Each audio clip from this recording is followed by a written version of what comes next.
Greetings, YouTubians, and welcome back to Wayne's Sharp World, where today we're going to be taking a look at an entire lineup of LionSteel Fixed Blade Knives. I've been trying to find some unique videos to put together on fixed blades, and I thought one great idea is a complete lineup of a certain manufacturer and what they offer, and someone that offers a variety of fixed blades.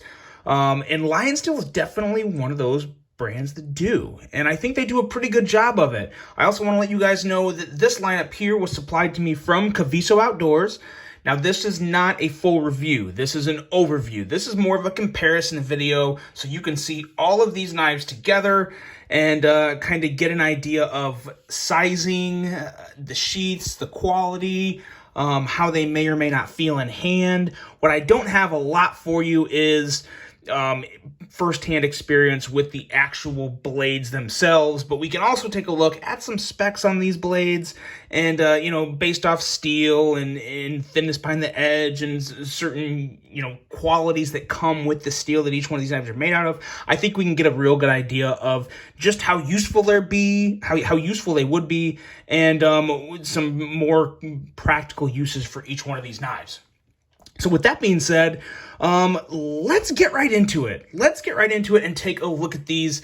And the first thing that popped to me when I saw these was these sheaths. These sheaths are very nice. They are, smelling it. This is very nice leather. These are all handmade in Italy, as you can see on the back of all these sheaths. And what I love about leather is you can smell the quality of it. The only thing that can really turn me off in terms, after I smell leather and know that it's good leather, the only thing that can really turn me off from it is bad stitching quality. And now, granted, I am not any type of a craftsman when it comes to leather. I don't know exactly what to look for. I'm going off of pure average Joe's out here. But it doesn't look too bad. There's a few little kind of like fuzzy areas on the thread, and maybe is this not the same type of stuff that you would go into if you went into a small town leather shop, would it be better quality? Maybe it would be, I don't know, but it's not really fair to compare those to that. These are more mass production versions, and I'm sure a lot of these they may be handmade, but I don't know if they're all hand sewed. Again, I'm not 100% sure on all that. I'm willing to bet they're not, but you still get a good feel of quality in these sheaths. A heck of a lot better than a lot of other leather sheaths I've come across. Now, another thing I'll go over real quick is the model name and price for each one of these. And we're going to start from left to right. We'll pull it out of the sheath and take a quick little look at it and talk about it very briefly, and then we're going to kind of hit on each one as we go through here. What we have here is the M1. The M1. Yeah, this is the M1. It's a little fixed blade. We have a blade length coming in at, we got a ruler here for this one today. And we're looking at right around that 3-inch mark on this guy. So this is a very small fixed blade. But I gotta say, this feels pretty good in hand. For a little fixed blade, I love the blade shape and very simple design. I actually really like the lanyard on this because the sheath it comes with, while it is very nice, it sits very deep in the sheath. Very deep in the sheath. So when you have this strap to your belt, the way you would most likely carry this is, just standard vertical style on your waist. And when you want to pull it out, that lanyard really, really, really comes in handy. So one of the few times I am 100% for a lanyard on a knife. And this stock is not thin. This is definitely a little tank of a fixed blade. Let's take a look. We got it zeroed out. Let's take a look at the thickness on this guy. Stock thickness, 122 thousandths. So not super thick, not too thick. Actually, a little thicker than average. But at the end of the day, I think it's going to work pretty good. The edge on this, now these are Italian-made knives, and you guys all know they are somewhat notorious for being thick behind the edge. And let's see here. This one's coming in at, and we're pretty close there on the edge. 29 to 30 thousandths behind the edge. So it's a bit of a chunker. This is definitely more of a hard use, jab, work hard knife. It's not going to be exactly a slicer, but at the end of the day, it still has a relatively sharp edge. So, I mean, if you need to cut something, it's still going to cut something. It's just not necessarily going to slice through it like thinner blades would. All of these steels, very important to note, all of these steels are M390. So you have a very good quality steel. Somewhat tough steel. I know M390 is not the toughest steel in the world, but the rest of these are actually considerably thicker than this one. So you have thicker stock, which is going to add a considerable amount of strength. It will take a good edge and it will hold a good edge. So that is, that's a very good plus here, because one thing that you may or may not want to do with these knives, due to the fact that they do have that thicker Italian edge, you may want to reprofile it. Not a requirement, you don't have to, but if you like a really slicey edge, it's something that you probably are going to do. I know a lot of people do that. I personally don't reprofile my edges. I don't go anything past standard sharpening and stropping for mine, because I just don't. That's just me. But if you do, this would be a great candidate to do an edge reprofiling. But I will say, this just feels very good in hand. We are going to set the sheath aside, leave this knife here, and move on to the next one, and then go from there. And now the next two are very similar, but they're also a little different. Here we have the H2 and the H1. Let's pull out the H2 here. Now, I really like the sheath on the H1 and H2, as well as the M2M, which we'll talk about here in a second. Why? Because these carry Scout style, and I highly, highly prefer Scout style carry over your standard, belt loop, or, kind of a dangling type of approach to carrying it. Now, you could still carry these dangled like you see here. You can just kind of let it sit down a little lower and strap it onto your belt, and that would work. But I really do prefer the Scout carry, so it's running horizontal along your waist. That just really works for me. And for something like this karambit style knife, definitely something I think most people are going to carry it like that. Let's pull this guy out and take a look at it. This is the drop point style. And this one here is, I believe, kind of a sheep's footy. Let's see. Yeah, we're going to, some people may consider this a Warncliffe with, it can't be a Warncliffe. We're going to call it a sheep's foot. So here we go. Here's these two. Looking at definitely that karambit kind of loop at the end. And they do feel really good in that karambit style grip. And you guys, tell me if I'm wrong. Is karambit the correct term? What makes a karambit a karambit? Does that all about the blade curving forward? When it comes to certain types of knives that I don't have a lot of, I'm not a professional at this. I'm an enthusiast just like all of you. So let me know. I kind of thought karambit when I first pulled these out and just noticed that you could hold them with the loop. But I also noticed that they feel very good just like this. And I will say that's very important to note, because a lot of times the little pinky holes at the bottom of knives, I really don't like them. They don't feel comfortable to me. These ones have a little more space in them to where it doesn't feel that bad on my pinky. And if I remember right, let me check here. Yeah, the sheep's foot version actually feels slightly better for me. And I think that's definitely because of kind of the dip you have here and the two spines. One dips down more than the other, and that makes a surprising feel. This one still feels okay. They both still feel a lot better than other knives that have that pinky hole down there. Of course, there's a lot of benefits to that. You can hold it. It's very comfortable in that reverse grip if you ever had to use it for other situations.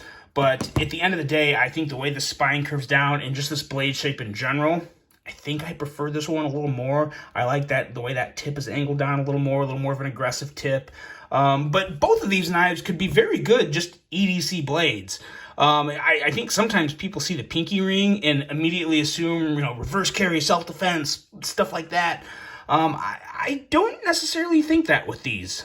This could be something that could just be a nice little change up to an EDC fixed blade. And again, we are looking at M390 steel on both of them. And let's measure the spine thickness, or the stock thickness on this guy here. Let's see here. We are looking at, 154 thousandths. So much thicker than your average stock. You do notice that in hand, which I like as well. Having that slightly extra stock with the handles on it gives your hand a little more to wrap around, a little more girth that I think, especially in a design style like this, is going to be appreciated by most people. And another thing that I noticed about all of these knives is the aesthetics on them, the actual design themselves, the lines, the blade shape. They all look really good. And the micarta is fantastic. I believe this one here, yes, this is G10, but then this one here is some very nice green micarta.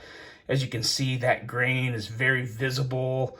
It really wraps around the inside, so you don't feel a spine like you do on the back. Now, feeling the spine on the back is really no big deal, but I feel like on the inside, the way your fingers really wrap around it, that may be a little more uncomfortable if they didn't do that. But as you can see, there's just a nice visual of grip and also just appearance of the weave and the micarta. You can always tell that a micarta is quality just really by looking at it. Feeling it and obviously knowing that it has that good amount of tackiness is also important, but I've held enough micarta handles to know that I can usually tell if micarta is nice just by looking at it. And since I'm obviously looking and holding this, I can confirm that that is a very nice micarta, and I would take this micarta on every knife I have, or whoever manufactured this micarta, I would take it on every knife I have because I really, really do like it. Just holding it as little as I am and starting to darken up and do what it should in terms of, patinaing and looking nice. So very nice micarta and very nice kind of impractical but also practical designs there with those two. And next up is probably my favorite knife of this group here. This is the M2M. Prices on these. I can't remember if I said this one is $132.95. The H2 and H1 are coming in at $149. This is the most expensive guy of the crew, and this M2M here is coming in at $205. And this one here, first of all, the sheath is great. It's a bigger knife, but carrying it scout style allows it to, hide a little more. It's a little more concealable. It doesn't bother you so much when you sit down instead of being vertical and, pinching your stomach or your thigh, which, I got a little extra cushion around the middle. So when I sit down, if something's vertical on my waist, I'm going to feel that. It's going to press into my stomach or my gut, whatever you want to call it.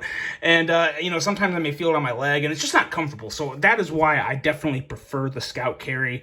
And it helps hide the knife and you don't feel it as much on your waist. And when you're hanging something to a belt, that disperses the weight a lot more too. You don't nearly feel the weight as much as you would if you were to put a heavy pocket knife in your pocket, which I still stand by the fact that, a knife has to be very heavy for you to notice it.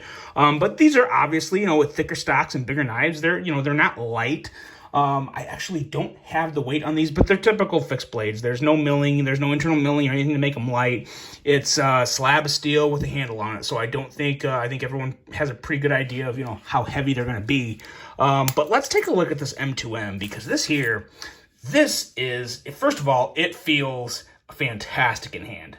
These all have pretty good ergos. These two, the M2M and the next one here, both have really good ergos, but this one, just the thickness and the width, it is phenomenal in terms of ergonomics. And look at this blade. Nice, wide, M390 steel. The edge on this guy, let's take a look at this edge. Let's see what we got here. It's still going to be relatively thick, but it's going to be a little thinner, I believe. Yeah. 25 thousandths. 25 thousandths behind the edge on this guy. So not too bad. That's respectable. This would be a great camping knife. It really would be.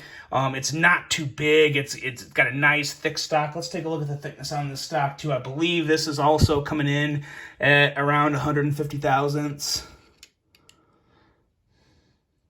Yeah, just under 160 thousandths actually. So nice thick stock. It's gonna you could do a lot of really nice hard work stuff with this. You can really beat the hell out of this knife. Let's be honest, as thick of a stock as this is, with some excellent steel, it's going to give you good edge retention. It's got that wider stock, so the cutting geometry is going to be a little better for you. I'm still not going to say this knife is slicey, but it's going to be a very nice cutter, and it just feels excellent in hand, and I love the way it looks. I'm a big fan of this blade profile, and really everything about this guy. This has got G10, got a lanyard hole here if you want to throw something on it.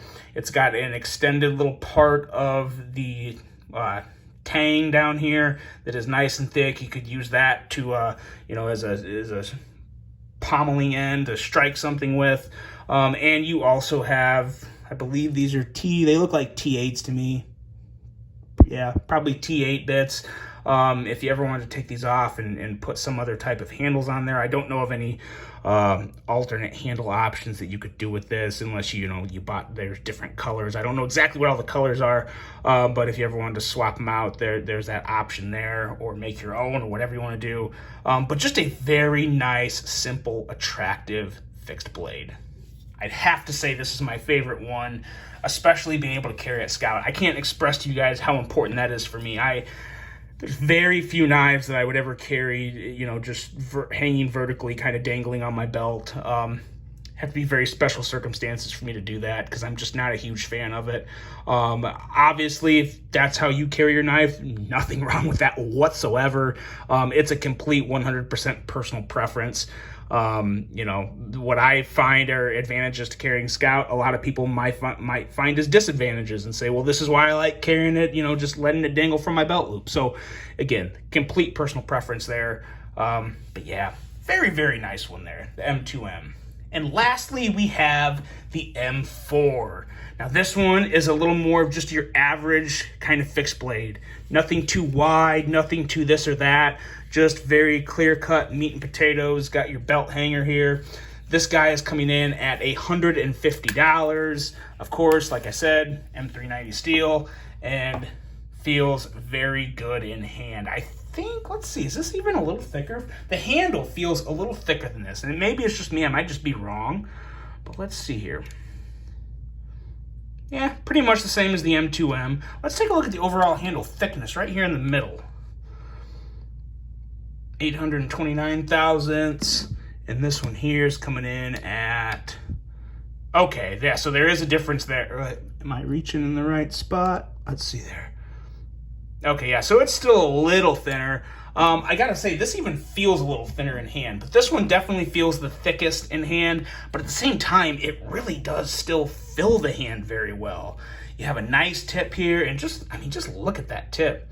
That boy is thick, man. You can do all sorts of hard work with this knife. Again, not going to be the sliciest knife in the world, unless you want to reprofile the edge. That would make a very big difference. But let's take a look here. Is that? Let me see here. Yeah, that's pretty much where it's at. 30 thousandths, 29, 30 thousandths behind the edge. So yeah, nothing too impressive in terms of sliciness, but sometimes, guys, you don't have to have the sliciest, thinnest blade in the world. Sometimes just an average size, whatever you got. They always say the best knife is the knife you have on you. So at the end of the day, this is going to cut something if it absolutely has to, too. So you can make anything work, and if you wanted something thinner, you could always reprofile the edge. But again, another one with just nice, simple, clean design. I gotta say, I love how these knives pair leather sheaths. There's something about leather sheaths that just really do stand out to me. And now, I'm not saying I don't like Kydex sheaths either. I kind of walked myself into a trap here, because as much as I like Kydex sheaths, I think I like the function of Kydex sheaths better, because as much as I like the button action, it's a little more classic, timeless, old school type of deal. I do like the functionality of a Kydex sheath a little better. But at the end of the day, this knife, this is more of a casual fixed blade carry. You're not carrying this specifically for any type of self-defense or anything like that. This is just something that's basically you would use as, probably a folding knife, but instead you prefer to carry the fixed blade. That's really all it is. It has a little more strength to it, but you know, at the end of the day, it's just another knife to enter your EDC rotation if you prefer the fixed blades. And some guys really enjoy carrying fixed blades. And you know what? I'm starting to carry fixed blades a little more. Now, they're still very, very low down on the list. I mean, I'm still a folding knife type of guy. But at the end of the day, if I'm going camping, if I'm doing anything outside for the day, if I'm going on a hike or something, fixed blades are always nice to carry, whether it's strapped to my backpack, my camera bag, or my waist. They're a nice option. And what you have from LionSteel here is just a very nice lineup of variety. You know, some people may look at the H1 and H2 and think, oh, the pinky hole, no, not my thing. But hey, this M2M, I like a nice big wide blade. Like I said, yeah, this one is definitely my favorite of the group. But I also really like this M4. I like how thick it is. You could really just do a lot of heavy use with that. And I also like this M1 here. This M1 obviously is very similar, just kind of a smaller version of the M4 for the most part, from the same lineup, as you can tell by the model. But I really do like this. I do wish that this blade would be just a little thinner. I think this should be a little thinner, but especially a fixed blade this small is definitely going to be more of a true EDC. This is something that someone could carry every single day and use for littler cutting tasks. And when you get to little cutting tasks, you do kind of want that thinner blade stock, or at least the thinner grind, which you don't necessarily have with this. Only drawback of this knife, but man, I still really like this knife. This would be a nice little hunting knife to do some quick little field dressing if that's your thing. Or any type of little camp cuts. You can carry this. It'd be a nice little hiking knife to just cut into little things or tackle little tasks and also not take up too much weight. I really do like this guy. And these two, like I said, aesthetically and ergonomically, they're pretty good for the pinky hole. So again, that's never quite been my jam. I like the idea of them. I like the uniqueness that comes with them. I've had a couple, and I just find myself not carrying them that much. But again, there's a place for all these in the knife community because there's a lot of people that do like these. And it is nice. It makes it very easy to kind of pull it out of the sheath there. Let's pull up one of these here. Stick it back in here. It goes in and out very easily, and it really is nice to carry on your waist like this. You got to carry it out. You just kind of pop this, pull it out, and there it is. You have that security of it wrapped around your pinky. So, you know, and this is a great knife. There'd be no problem EDCing this knife. Let's take a look at we've measured the thickness on all these other blades. Might as well do it to the H series. Make sure it's zeroed out. It is, and we are looking at, yeah, 25 thousandths. So not too bad, you know, that's 25 thousandths. You're talking, you know, ProTech. So, you know, nothing wrong with that edge whatsoever. This would be a very nice little EDC blade, as well as the drop point version. They both look very nice, very clean designs. Big fan of this whole lineup. This is definitely something I could get into. Yeah, I'm going to be holding on to one of these, and I think it's going to be this M2M. Big fan of this wide blade. Just really like that. But guys, if you're interested in these, if you want to see a little more on them, I will have all of these linked below to Caviso's Amazon store. Right now, their actual website, I'll link the website as well, but they're not all listed on their website. They're going through kind of a transitional phase right now. So not all these are listed on the website. So I have all these links will be Amazon links, and you'll be buying from Caviso. So if you're interested, take a look at these. Let me know what you think of them. Which one is your favorite? Do you like the M1? Do you prefer one of the H series, the H1 or the H2? Do you like the M2M or the M4? Which one is your jam? If you had to pick one, let me know. Let me know what you think of LionSteel in general, because they're a brand that really does attract me, and one that I think I'd like to feature a little more on the channel, because they have a lot of unique offerings, and they have a wide range of just about every type of knife out there, from slip joints to folding knives to fixed blades. They've got it, and it's pretty cool, especially with that Italian manufacturing. I'm pretty interested in them, so I'm looking forward to seeing a little more from them. And of course, Caviso has got a lot in the works, guys. Keep track of Caviso, because they're going to have some killer specials coming up down the road. Let me know what you think of these. I hope you guys enjoyed this one. Hope you have a great rest of your day, and until the next one, I'm out.